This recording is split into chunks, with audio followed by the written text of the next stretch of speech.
Salut. Et bah voilà. Il paraît qu'on déconfine. Et là, je suis pas dans mon lieu habituel, c'est normal. Alors, en fait, on va mettre un masque, voilà, comme ça. Et puis maintenant, on va se tourner, on va aller voir les petits camarades d'Orléans Wargame, parce qu'on est à Orléans Wargame. Bon, évidemment, là, ça fait un peu zone industrielle. Ça fait un peu zone HLM, donc on est un petit peu dans la zone HLM. Tac. Et voilà, on rentre. Et là, qu'est-ce qu'on voit ? En fait, on voit qu'il y a des gens qui jouent pas forcément le KDBA.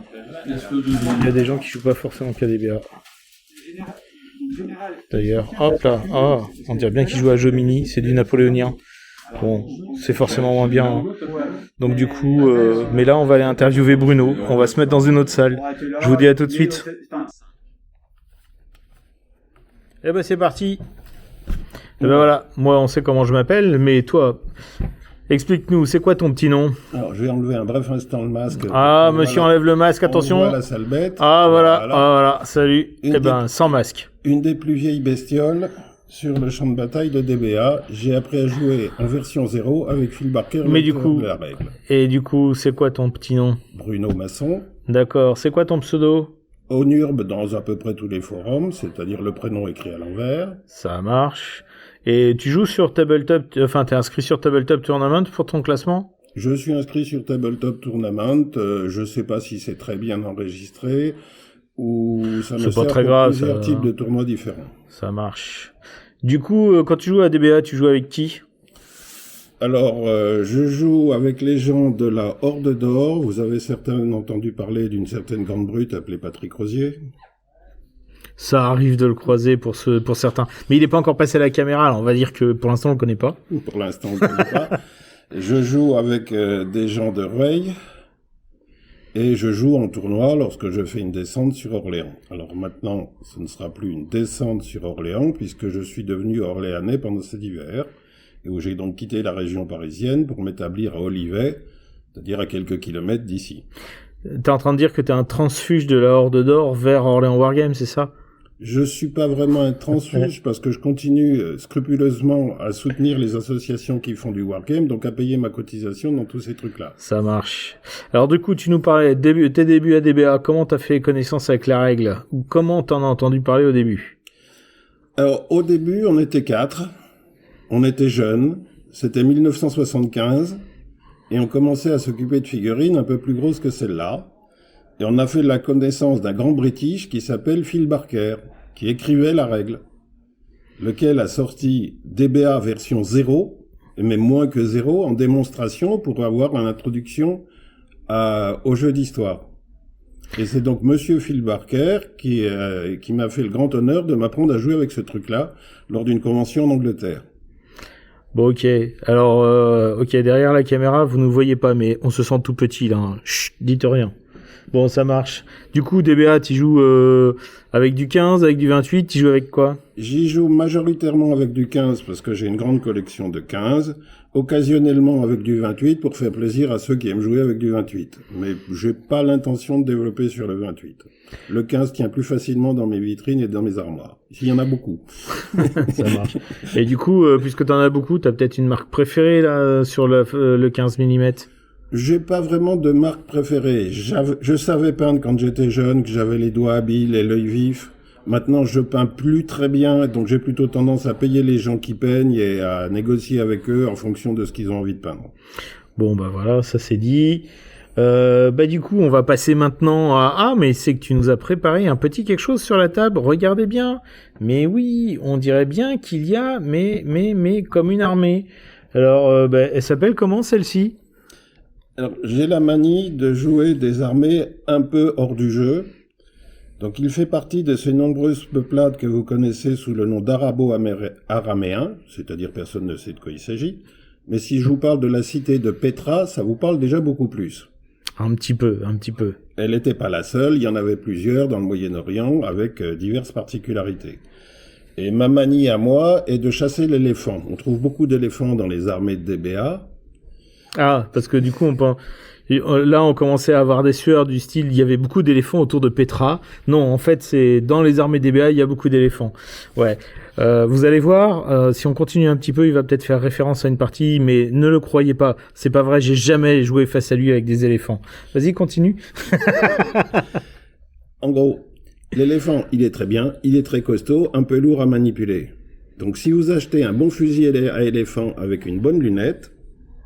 Ah, regardez, ceci est un fusil à éléphant. Le fusil à éléphant, à l'époque, ça s'appelle une pièce d'artillerie. Ah, c'est une pièce d'artillerie. Regardez, ceci est un fusil à éléphant. Et ça marche très très bien. Ça marche très très bien. Vas-y, explique-nous. La règle prévoit que les éléphants, lorsque l'on tire dessus avec de l'artillerie, ne reculent pas. Donc en mettant un simple bonus, la pièce d'artillerie étant déjà presque à égalité avec l'éléphant, si vous réussissez à approcher un ou plusieurs archers, vous donnez l'avantage à la pièce d'artillerie, et vos chances croient géométriquement de forcer l'éléphant à reculer, et reculer face à un fusil à éléphant, c'est mourir. Ah, c'est tragique quand même, franchement. Voilà. Même pas le temps d'atteindre le cimetière des éléphants, c'est terrible. Bon, donc il y a un fusil à éléphant avec, comment dirais-je, les cartouches d'appoint, histoire que ça passe un peu mieux. Voilà. Ok, qu'est-ce qu'il y a d'autre? Comme le fusil à éléphant sert généralement de cible à tout le reste de l'armée ennemie, on met quand même des lames solides et un général cataphracte pour appuyer ce fusil à éléphant et empêcher les casse-pieds d'arriver trop vite. Vous avez vu, hein, ils sont 4 pour être sûr de bien rester en ligne et de pas partir n'importe comment. D'accord. Ok, quoi d'autre? Sur un flanc, de préférence avec un bout de terrain, on va mettre quelques psylloïs pour ralentir l'adversaire. Ça marche. Et on garde en réserve la réserve habituelle de 2 cavaliers légers. Comme s'en souviennent les gens qui ont déjà joué à DBA, la particularité des cavaliers légers est de pouvoir faire plusieurs mouvements. Donc, en un seul tour, ils pourront faire 1, 2, 3 mouvements pour arriver sur l'aile droite, ou 3 mouvements pour arriver sur l'aile gauche. Même s'ils ne sont pas hyper puissants, le nombre est important à ce moment-là. Ça marche. Les petits copains sur le côté. Alors, les petits copains, ce sont les natifs habituels. Ça, c'est l'armée de la principauté de Hatra. Ça marche. Ok, telle qu'elle est normalement dans ses rocailles et ses dunes. Ça roule. S'ils sont obligés de venir se battre en plaine, ou s'ils pensent qu'ils vont tomber sur un os, ils font un marché avec leurs petits copains, le puissant royaume Parthe. Tout le monde a entendu parler des Parthes, les Romains, Crassus qui s'est fait prendre et couler de l'or dans la gorge. Donc ces gens-là, un peu légers, sont remplacés par un allié beaucoup moins léger. Donc, du coup, voilà, les alliés de ces petits amis des steppes très arides, eh ben, c'est des mecs avec des petits canassons et des grosses armures. Ok. Donc, les parts là, c'est ça, hein, ils sont en 4 figurines aussi ou ils sont... Ils sont en 4 figurines aussi. Ils sont en 4 c'est la figurines même chose. aussi. C'est d'ailleurs en copiant les armures des parts que la noblesse de Hatra s'est équipée. Ok, donc... Hatra appelle ses potes Parthes en disant tiens voilà viens nous aider. Donc on a en allié des Parthes et les Parthes eh bien c'est le général une cataphracte à 4 figurines, la troupe la plus présente c'est 4 figurines de cataphracte et celle que l'on choisit au hasard parmi les autres disponibles c'est à nouveau une cataphracte. D'accord, donc ça nous donne un petit peu l'idée de l'armée et de comment ça se passe. Alors il y a un truc qu'on n'a pas dit, c'est quoi quelle est l'agressivité de cette armée? Ces gens-là sont des gens très pacifiques et ils ont une agressivité très faible. C'est à la base une cité commerciale, donc 0 pour l'agressivité. Ils ont donc de très fortes chances de se battre sur leur terrain. Ça marche. Et leur terrain? Alors, justement, voilà, on va aborder le terrain. Hein. Qu'est-ce qu'ils ont comme terrain? Alors, on a compris que c'était plutôt désertique du côté de Petra. Ça alors, manque, leur terrain, ça leur permet des zones de caillasse ou des zones de dunes. Ça marche. Qui vont être tout à fait le genre de terrain favorable pour les archers et les psylloïs. D'accord. S'ils décident d'appeler leurs petits copains Parthes, ils vont tendre à déblayer un peu le terrain. Okay. Ça marche. Et à choisir le gadget qui est de prendre un fort. Alors mets-le plutôt au milieu, voilà, un fort pour le mettre devant nous. Alors pourquoi un fort? Parce que le fort, quelle que soit sa place sur le terrain, et on essayera toujours de le mettre vers le centre de la table, c'est vous qui allez mettre la garnison. Et la garnison, ça va être... Ça marche. Donc en fait, vous allez vous retrouver avec un fort relativement près de l'ennemi qui va être déjà en place. Le tir du fort va appuyer le tir de la catapulte. Et vous mettez tout de suite un bonus à votre fusil à éléphant. Sur les éléphants, ça marche pour tuer.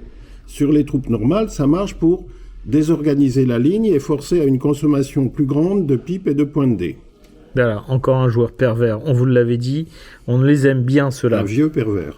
Alors en plus un vieux pervers. Et ben, du coup, est-ce que tu la joues aussi, par exemple lors des rencontres francophones, est-ce que tu la joues en composante historique, c'est-à-dire quand tu joues celle-ci, quelle armée tu proposes comme opposant historique à celle-ci? Alors, en général, sans la sortir, hein, c'est pas grave, juste histoire de donner le nom de la liste. On peut trouver des Romains, puisque Atra a été conquise par les Romains, ou les Parthes qui ont été dans les deux camps, ils ont été leurs alliés, mais aussi les gens d'en face. Vous voyez qu'avec la grande différence de troupes, quand ces gens-là de Atra se défendent, ils vont favoriser un terrain pourri. Et ceux qui étaient leurs attaquants potentiels ont plutôt des armées pour combattre en plaine. Donc on arrive rapidement à un statu quo, on fait un contrat, et Atra se met des sous plein les poches en servant de relais commercial. Bon. Ah, ben, attention, il y a Monsieur Bertrand, il arrive dans la vidéo, là, comme ça. Bon, c'est pas très grave. Bon, et ben, en tous les cas, on va faire une petite césure, et puis on va se dire, eh ben, merci Monsieur Bruno d'être venu, merci de nous avoir représenté ton armée. Il n'y a plus qu'à monter ça avec toutes les autres vidéos que j'ai en retard. Je vous dis à bientôt, et puis, bah, regardez. Des armées peintes par des mercenaires, ça peut ressembler à ça. À bientôt.